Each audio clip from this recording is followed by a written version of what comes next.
So my name is Peter Calcraft. I've been a member of Shore Hope Church here in Old Colwyn Bay, for about 2 years now. More importantly, I've been a disciple of Jesus for more than 50 years. A long time. Let's turn to the scriptures and just read about the first disciples of Jesus out in a boat on the sea. Let's turn to Matthew chapter 14, verses 22 to verses 36. That's Matthew 14, verses 22 to 36. This is a story about the first disciples of Jesus, stuck in a boat out on the sea.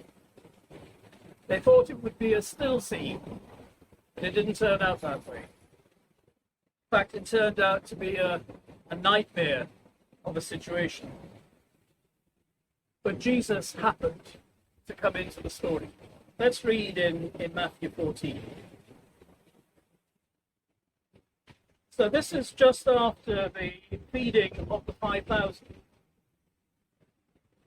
And in verse 22 it says, "Immediately Jesus made the disciples get into the boat and go on ahead of him to the other side, whilst he dismissed the crowd. And after he had dismissed them, he went up on a mountainside by himself to pray. And later that night, he was there alone. The boat was already a considerable distance from land, buffeted by the waves, because the wind was against it. And shortly before dawn, Jesus went out to them, walking on the lake. When the disciples saw him walking on the lake, they were terrified. 'It's a ghost,' they said, and they cried out in fear. But Jesus immediately said to them, 'Take courage. It's I. Don't be afraid.' 'Lord, if it's you,' Peter replied, 'tell me to come to you on the water.' 'Come,' he said. And Peter got down out of the boat. He walked on the water, and he came towards Jesus. But when he saw the wind, he was afraid, and he began to sink. But he cried out, 'Lord, save me.' And immediately Jesus reached out his hand and caught him. 'You of little faith,' he said, 'why did you doubt?' But when they climbed into the boat, the wind died down. Then those who were in the boat worshipped him, saying, 'Truly, you are the Son of God.' And when they had crossed over, they landed at Gennesaret. And when the men of that place recognized Jesus, they sent word to all the surrounding country, and people brought all of their sick to him and begged him to let the sick just touch the edge of his cloak. And all who touched it were healed. So it's an interesting story. I guess the first question is, who were the disciples? I've said that I've been a disciple of Jesus for more than 50 years. I'm just an ordinary man.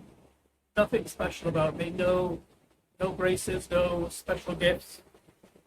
But like me, these 12 men stuck on a boat in the middle of the sea, they were the first disciples. You know, we owe a great debt to those first disciples. Our faith and our mission and our word of God has come to us as a result of the lives that those disciples lived 2,000 years ago. So who were they?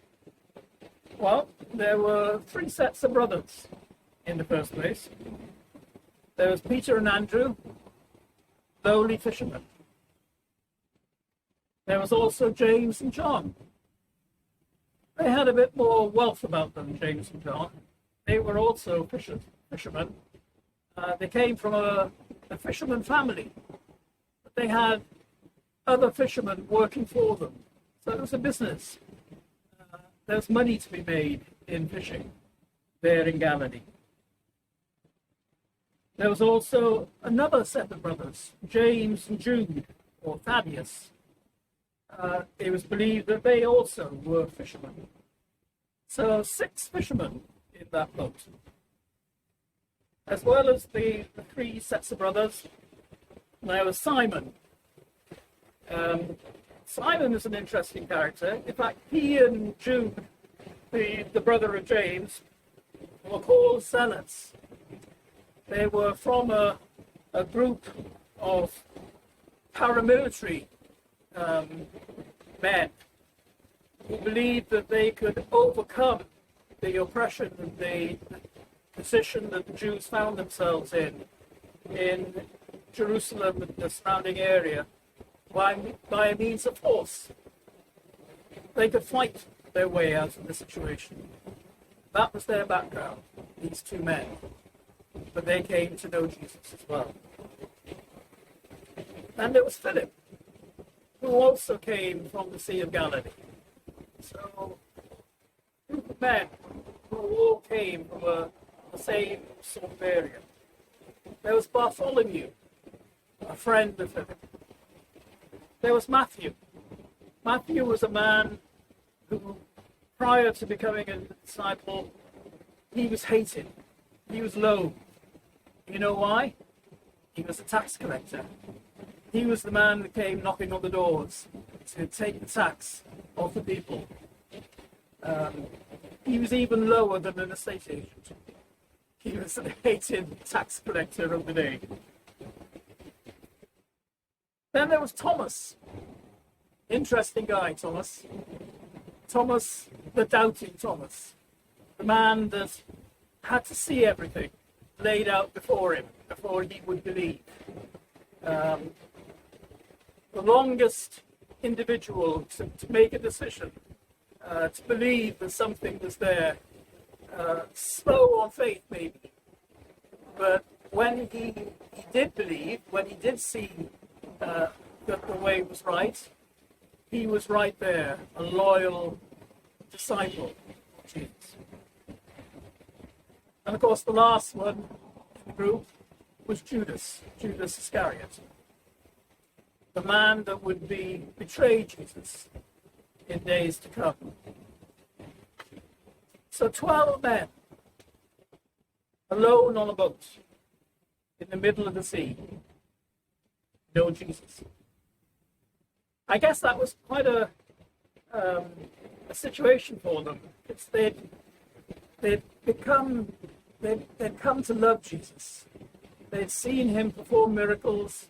They'd seen him move in the power of God in a mighty way. But today, this evening, as they were there on the sea in the pitch black of night, there was no Jesus. They were all alone, facing a terrible storm. You know, the distance that they were traveling from Galilee across the sea to Capernaum, it was about 6 miles to cross the sea at that point. Normally, on a good day, they'd make that journey in a couple of hours. 2 hours, and they'll have sailed across the 6 miles. But this night, in the middle of a storm, with the wind buffeting them, the mountainous sea facing them, they were rowing. They had to bring down the sails and row against the wind and against the waves. And I think they've been rowing now for nearly 10 hours. Incredible thought. And they'd only got halfway across. They were about 3 to 4 miles across towards Capernaum. And a 2-hour journey had taken 10 hours They were dog-tired, exhausted. I think they actually feared for their lives. Even though they were seasoned fishermen in the group, this storm was worse than many of them had ever seen. Where was Jesus? If only Jesus was there. You know, when they were first called to be disciples, they'd all immediately dropped everything to follow this man that called them. They saw something in him that was out of the ordinary. They knew immediately that this was more than just a mere man calling them to be their disciples. So they'd made their own decisions to follow him. As much as Jesus had called them and sought them out, they also made the decision to follow him. No one in the group had earned the right to be a disciple. They were just ordinary men. But they saw something in this Jesus that they wanted to follow. And 11 of them would prove that they were sold out for Christ in years to come. Jesus had schooled them, trained them, shown them his miracles, demonstrated that he was the Son of God. He sent them out on missions. Sorry about the phone going on. He sent them out on missions to do his work. They'd grown to love him, to understand that they were on a mission that was bigger than anything else in their lives. But there they were this night in a very scary situation with the howling wind and the mountainous seas, and no Jesus.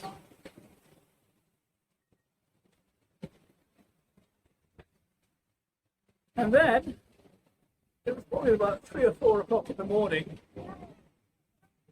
They were so tired, so exhausted by the whole strain of the rowing against the wind, they thought they were beginning to hallucinate. They looked out in the sea, and they thought they saw Jesus. Was it a ghost? Was it really Jesus? But there was someone walking on the water, walking towards them. I think it really is Jesus. And then a voice rang out. The voice of Jesus. They recognized it immediately. Jesus said, "Take courage. It's me. Don't be afraid." Can you imagine that you're there in that boat, dog-tired, exhausted by the strain of rowing for 10 hours. But you hear that voice ringing out, "Take courage. It's me. Don't be afraid." Well, listen, folks. We are in that storm. You know, for 5 months, we've been going through an incredible storm. COVID-19 storm. It's probably the worst storm that modern man has seen. Certainly back to the World Wars, nothing has been seen like this last 5 months. 40,000 people have died here in the UK. Incredible amount. We're passing through now probably the worst financial storm that the modern world has ever seen. Thousands, millions of people are going to be laid off work. People are going to be in dire positions in terms of financial need. We are in that storm. The wind is buffeting us. The seas are mountainous. We may even die. Don't belittle it. It's a very serious situation. But there's Jesus. There's that voice. That voice that says, take courage. It's me. Don't be afraid. Now, immediately as Jesus spoke those words, there was a leap of faith in Peter. As I look across the sea and I hear Jesus' voice saying, take courage, it's me, don't be afraid, there's a leap of faith in me. Yes, Lord. Let me come to you. Let me walk out on the water. If it's really you, I can do that. I'm sure I can do that. Those were the words of Peter as he heard those words from Jesus. Lord, if it's you, tell me to come to you on the water. Stupid thing to say, Peter. You're going to drown, mate.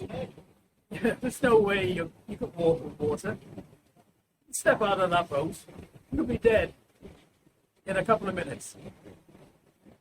Just stay in the boat. It's not that bad, mate. You'll get there. It'll be a long, hard struggle, but you'll get there. Don't be a fool. Don't step out of the boat. But no, Peter didn't think like that at all. He saw Jesus. He knew Jesus. He knew that he was the Son of God. If he stepped out of the boat, he would be safe. He could walk on water. He could see a miracle happen around him. So out he got, our eyes focused on Jesus, and he began to walk. It was a miracle. Peter, a normal, ordinary fisherman, was walking on the water. His confidence grew. Out he strode, walking on the water, away from the boat, towards Jesus, believing that he could do this. No problem. And then as he walked towards Jesus, out of the corner of his eye, he glanced a mountainous wave coming towards him. It was the most gigantic wave you could imagine. Gosh, that wind does sound pretty rough. You know, I'm not so sure about this. Maybe I should have stayed on that boat after all. His eyes had moved off Jesus, and he was looking at the problems around him. And immediately, down he went. No longer was he walking on the water, he was drowning. He was disappearing under the waves. Do you know that between July 2018 and March 2019, March last year, nearly 10% of adults in the UK were suffering from depression. 1 in 10 of adults in the UK were suffering from depression. During the lockdown period, reports coming through now suggest that those numbers were doubled. 20% of adults in the UK were suffering from depression here in the UK during 3 months from March through to the end of May.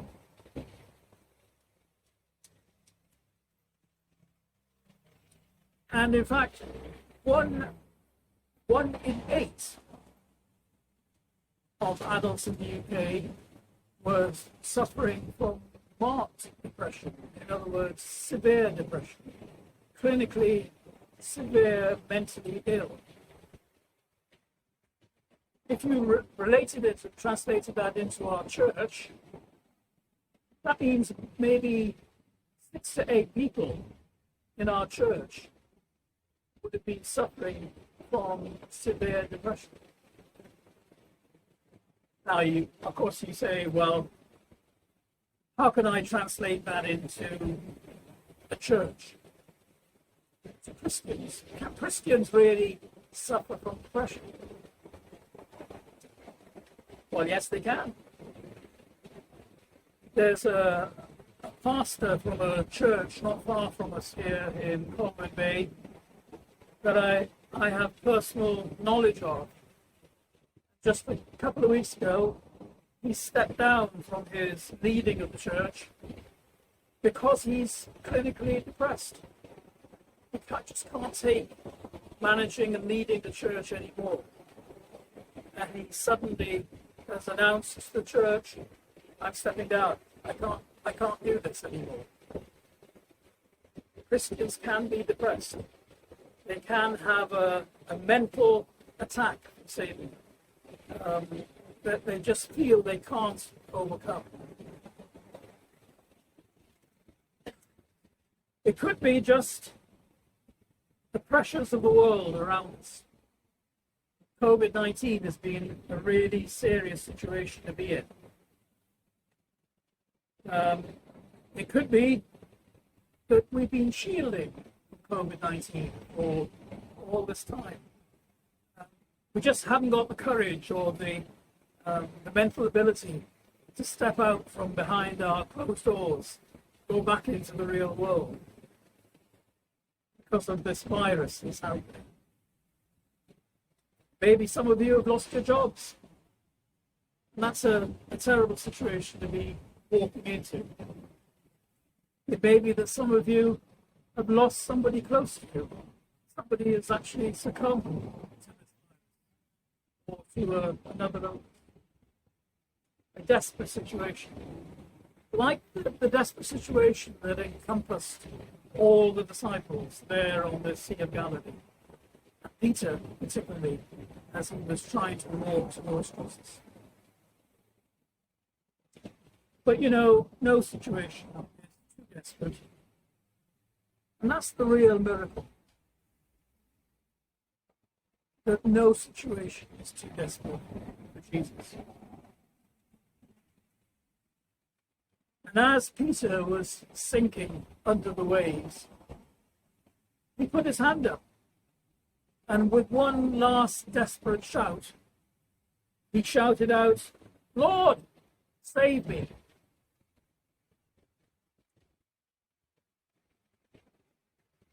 And Jesus immediately responded. He put out his hand, grasped Peter by the arm, pulled Peter out of the sea. Peter was saved from a desperate death, drowning. Peter finished walking towards Jesus. They turned around and they walked back to the boat. Lord, save me. Whatever your desperate situation, I don't believe it's the end for you. I believe that Jesus has picked us. He's selected us. He's chosen us for a great mission that's still to be unfurled. We decided to follow him, to become a disciple. For me, 50 years ago. There have been several instances where I've gone away from Jesus. My eyes have wandered off his gaze. But my testimony is, in each instance, when I've realized the folly of that and shouted out, "Lord, save me," he's responded and he's brought me back to the fold. And I believe that there is a great mission still to be accomplished in my life and in your lives too. There's a wonderful picture of Jesus and Peter as they walk back together to the boat. Suddenly the waves are calming down, the sun is shining, the wind is abating, and there's Peter and Jesus, arm in arm. They're laughing, they're talking, they're smiling. I can imagine Peter cracking a joke and Jesus just laughing back as they walk back to the boat. What an incredible change from the previous scene of the disciples struggling and straining against the waves and against the wind. I guess you learn a lot about yourself. First of all, when you step out in faith, when you come out of the boat. But also when you fall, when you fail, and you reach your arm up, and you just say, Lord, save me. And he responds, pulls you out of the mire, out of the sea. There's a lot to learn about your own character and also about Jesus, the Son of God, and what he can do for you in your life. I guess, if the words had just been a little bit different. Instead of you of little faith. What I'm looking forward to is the words of Jesus when the mission is finally accomplished. When he says, in fact, you of great faith, you kept your eyes on me. Come. Let's walk together. Laugh. Let's smile. Let's see the kingdom of God fulfilled. And that's my heart, that we walk on, we move on through this difficult time. There's difficult times still to come. We're not through this storm. We're not over the hurdle, as some think, just because we've seen the storm abate for a period. There's more to come, folks. But listen, we will overcome. We will see God accomplish great things in this area in North Wales and in the world. Now, I'm just going to break off for a moment. There's a short video that I'd like you to watch, which I think is very poignant and will get across the points that I've made in a different graphic way. So let's just watch this video as it comes on the screen.